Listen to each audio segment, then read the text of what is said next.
বাংলাদেশের প্রেক্ষাপটে নারী বা মহিলা যারা রয়েছে তারা যেন আসলে ব্রেস্ট রিলেটেড যত ধরনের সমস্যা রয়েছে সেই বিষয়গুলো নিয়ে যেন তারা সবসময় সচেতন থাকে এবং যারা আসলে অবজ্ঞা করে তাদের ক্ষেত্রে আপনার পরামর্শ কি? আমাদের প্রথমে একটা জিনিস খেয়াল রাখতে হবে যে সামাজিক ভয়ভীতি লজ্জার কারণে অনেকে কিন্তু দেরি করে আমাদের কাছে আসছেন, এবং তার চেয়েও আরেকটা বড় প্রবলেম আমি যেটা নোটিস করেছি সেটা হচ্ছে যে ব্রেস্টের প্রবলেম হলে প্রথমে যাবে গাইনোকোলজিস্টের কাছে, অথবা হোমিওপ্যাথ, অথবা আয়ুর্বেদিক গাছগাছরা নানা রকম জায়গায় ঘুরে ফিরে পরে দেরি করে আমাদের কাছে আসছে।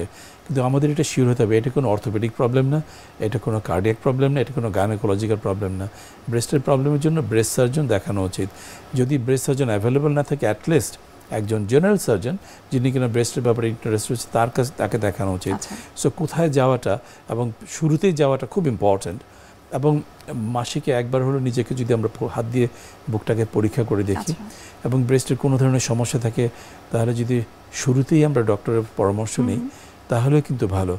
আমাদের প্রথমেই ব্যাপারে সচেতন হওয়া দরকার যে ব্রেস্টের যদি কোনো ধরনের সমস্যা, চাকা বা আকৃতিগত পরিবর্তন বা কোনো খারাপ কিছু মনে যদি সন্দেহ থেকে থাকে তাহলে সরাসরি একজন ব্রেস্ট সার্জনের শরণাপন্ন হওয়া উচিত, অথবা কোনো জেনারেল সার্জন যার স্পেশালিস্ট ইন্টারেস্ট রয়েছে ব্রেস্টের উপরে তাদের কাছে দেখানো উচিত। এদিক সেদিক বা অন্য কোনো ধরনের অপচিকিৎসা এগুলো না করে, সময়ক্ষেপণ না করে, জীবনটাকে একবারে শেষ পর্যায়ে না এনে শুরুতেই যদি আমাদের কাছে আসে তাহলে কিন্তু একটা সঠিক চিকিৎসা দিয়ে আমরা সম্পূর্ণ সুস্থ করতে পারি। আর যে কোনো ব্রেস্টের চাকাই যে ক্যান্সার হতে হবে তা কিন্তু না। বেশিরভাগ চাকা বা ব্যথা এটা কিন্তু ক্যান্সারের সাথে কোনো সম্পর্ক নেই।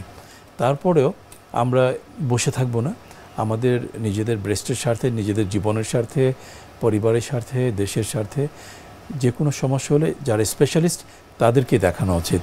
এবং আমি আশা করব যে এই অনুষ্ঠানের মাধ্যমে আমাদের মা বোনরা সতর্ক থাকবেন, যদি ডক্টরের প্রয়োজন হয় ডক্টরকে দেখাবেন। সবচেয়ে বেশি কমনলি যেটা আমরা পাই ব্রেস্টের ব্যথা।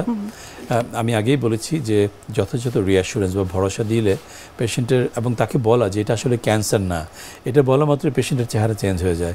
That's how we should start it. এছাড়া কিছু ওষুধ যেরকম সিম্পলি একটা non steroidal anti inflammatory gel, এগুলো যদি আমরা ব্যবহার করি, যেটা ম্যানথল নাই, ফর এক্সাম্পল ক্লোফেনাক জেল, সেটা কিন্তু 3 বেলা যদি স্কিন অল্প একটু নিয়ে একটু মালিশ করা হয় ব্রেস্টের ব্যথা কিন্তু চলে যায়। এটা একটা ফ্যাক্টর রয়েছে। এছাড়া যাদের ব্যথাটা অনেক বেশি, তাদের কাজকর্ম, ঘুমের ব্যাঘাত হয় এবং এই ধরনের জেল ব্যবহার করেও খুব একটা ইমপ্রুভ হয়নি, তখন তাদেরকে আমরা ট্যামক্সিফেন বা একটা হরমোন ব্লকার মেডিসিন দিয়ে থাকি 3 মাসের জন্য। কারো কারো ক্ষেত্রে বেশিও দেওয়া যেতে পারে। শুধু এর মধ্যে কশনটা হচ্ছে যে তাদের মাসিকটা সাময়িকভাবে একটু উল্টাপাল্টা হতে পারে, এবং এর সময় আমরা বলি যে প্রেগনেন্সিতে থেকে কোনো মেকানিক্যাল ব্যারিয়ার মাধ্যমে বা অন্য কোনো মাধ্যমে প্রেগনেন্সিটা অ্যাভয়েড করতে হবে।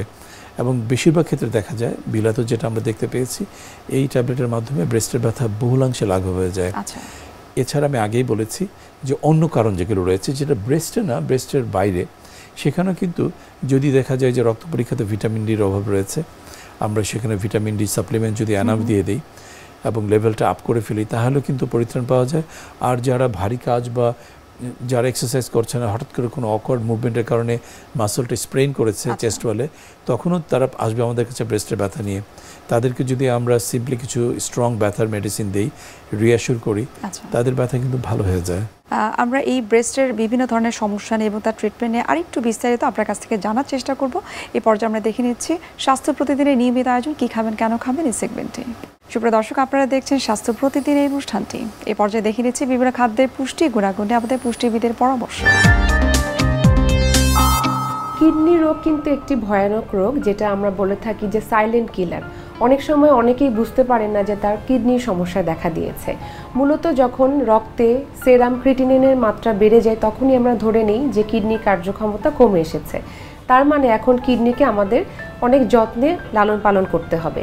যখন আমাদের রক্তে এই সেরাম ক্রিটিনিনের মাত্রা বেড়ে যায় তখন কিন্তু কিছু খাদ্য উপাদান আমাদের মেনে চলতে হয়। বিশেষ করে পটাশিয়াম, ফসফরাস, সোডিয়াম, এই 3টা নিউট্রিয়েন্টস যুক্ত খাবারগুলো কিন্তু আমাদের খাদ্য তালিকায় থেকে বাদ দিতে হবে, বা আমাদের অবশ্যই এই উপাদানগুলো কম পরিমাণে গ্রহণ করতে হবে। অনেক সময় দেখা যায় যে কিডনি রোগীদের কিন্তু বিভিন্ন স্টেজ থাকে, তবে আমরা বলতে চাই খাদ্য উপাদান কিন্তু অবশ্যই 3টা বা এই স্টেজগুলোর উপর ডিপেন্ড করবে। যদি আমরা ধরেই নিই একজন রোগীর শুরুর দিকে তার ক্রিটিনিন লেভেলটা বেড়েছে, তাহলে সেক্ষেত্রে তারা পটাশিয়ামযুক্ত খাবার, যেমন আমরা ডাল, যুক্ত খাবার, বীজযুক্ত খাবার এবং শাকসবজির মধ্যে দেখা যাচ্ছে যেই শাকসবজিতে পটাশিয়ামের মাত্রা বেশি রয়েছে সেই শাকসবজিগুলো আমাদের খাদ্য তালিকা থেকে বাদ দিতে হবে। বিশেষ করে কিছু ফল যেমন টক ফল বা আম, কলা এগুলোতেও কিন্তু পটাশিয়ামের মাত্রা অনেক বেশি থাকে। তাই কিডনি রোগী, বিশেষ করে যাদের ক্রিয়েটিনিনের মাত্রা বেশি, তারা আপেল, নাশপাতি এই ধরনের ফলগুলো বেশি খাওয়ার চেষ্টা করবেন। বাকি ফলগুলোকে কম খাওয়া বা খাদ্য তালিকা থেকে বাদ দিতে হবে।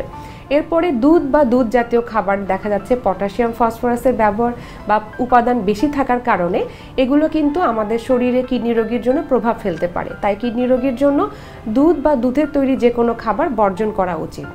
এরপরে আসি আমাদের যে কোনো খাবার, যেমন আমরা প্রসেস খাবার, অনেক সময় আমরা বাইরের বাজার বা প্যাকেটজাত যে খাদ্যগুলো আমরা নিয়ে আসি সেখানে কিন্তু অবশ্যই অতিরিক্ত লবণ বা সোডিয়ামের ব্যবহার বেশি থাকে বা ফুড অ্যাডিটিভস থাকে, যেগুলো কিডনি রোগীদের জন্য অত্যন্ত ক্ষতিকর।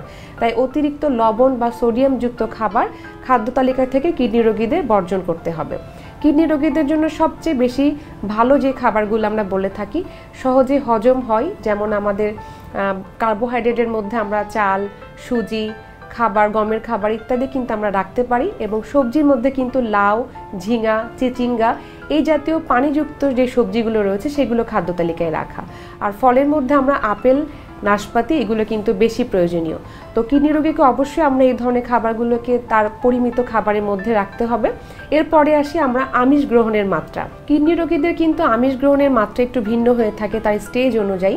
তবে প্রাথমিক দিকে আমরা যেটা বলে থাকি যে অবশ্যই প্রোটিন গ্রহণের মাত্রা দিনে 40 গ্রামের বেশি হওয়া যাবে না। এটা ক্ষেত্র বিশেষে ডক্টরের পরামর্শ নিয়ে জানতে হবে রোগীর অবস্থা বুঝে। তবে 30 থেকে 40 গ্রাম প্রোটিন মানে আমরা বুঝে থাকি যে 100 গ্রাম মাছ মাংসের মধ্যে আমরা সর্বোচ্চ 18 থেকে 22 গ্রাম পর্যন্ত প্রোটিন পেয়ে থাকি। তাহলে অবশ্যই আমাদের এই হিসাবটি মিলিয়ে নিতে হবে যে একজন রোগী প্রতিদিন তাহলে কত গ্রাম মাছ মাংস খেতে পারবে এবং সেখান থেকে সে আসলে কত গ্রাম প্রোটিন পাচ্ছে। আমরা যেমন ডিম থেকে 5 থেকে 6 গ্রাম প্রোটিন পেয়ে থাকি একটি ডিমে, তাহলে একজন কিডনি পেশেন্ট দিনে কয়টি ডিম খেতে পারবে এটি কিন্তু আপনারা বুঝতেই পারছেন। সবচেয়ে ভালো হয় যদি ডিমের সাদা অংশটি কিডনি পেশেন্টকে দেয়া যায়। এরপরে আসি আমাদের প্রোটিনের পাশাপাশি পানি গ্রহণের মাত্রা। কিডনি রোগীদের অবশ্যই পানি গ্রহণের মাত্রা ডিপেন্ড করবে তার অবস্থার উপরে। একজন চিকিৎসক অবশ্যই এটি তা নির্ধারণ করে দিবেন যে এখন এই কিডনি পেশেন্ট কতটুকু পানি গ্রহণ করে থাকবেন। এটা অবশ্যই ডক্টরের পরামর্শে আপনাদের জানতে হবে। এছাড়াও আমরা বলে থাকি কিডনি রোগীকে অবশ্যই তাকে সুষম খাবার দিতে হবে যেন তার সার্বিক অবস্থার উন্নতি করে থাকে। মূলত কিডনি পেশেন্ট যদি এই ধরনের খাদ্যাভ্যাসগুলো মেনে চলেন এবং তার যে বর্জনকৃত খাবার উপাদান রয়েছে সেগুলো যদি সে ঠিকমতো বর্জন করতে পারেন তাহলে কিন্তু তার কিডনি রোগটি সে সুন্দরভাবে ভালো রাখার চেষ্টা করতে পারবেন। আমরা অনুষ্ঠানের একেবারে শেষ পর্যায়ে চলে এসেছি। আমরা বিনাইন ব্রেস্ট কন্ডিশন নিয়ে অনেক বিস্তারিত আপনার কাছ থেকে আমরা জেনেছি। এখন একটু জানতে চাই বাংলাদেশের প্রেক্ষাপটে নারী বা মহিলা যারা রয়েছে তারা যেন আসলে ব্রেস্ট রিলেটেড যত ধরনের সমস্যা রয়েছে সেই বিষয়গুলো নিয়ে যেন তারা সবসময় সচেতন থাকে এবং যারা আসলে অবজ্ঞা করে তাদের ক্ষেত্রে আপনার পরামর্শ কি? আমাদের প্রথমে একটা জিনিস খেয়াল রাখতে হবে যে সামাজিক ভয়ভীতি, লজ্জার কারণে অনেকে কিন্তু দেরি করে আমাদের কাছে আসছেন। এবং তার চেয়েও আরও একটা বড় প্রবলেম আমি যেটা নোটিস করেছি সেটা হচ্ছে যে ব্রেস্টের প্রবলেম হলে প্রথমে যাবে গাইনোকোলজিস্টের কাছে অথবা হোমিওপ্যাথ অথবা আয়ুর্বেদিক গাছগাছরা নানা রকম জায়গায় ঘুরে ফিরে পরে দেরি করে আমাদের কাছে আসছে।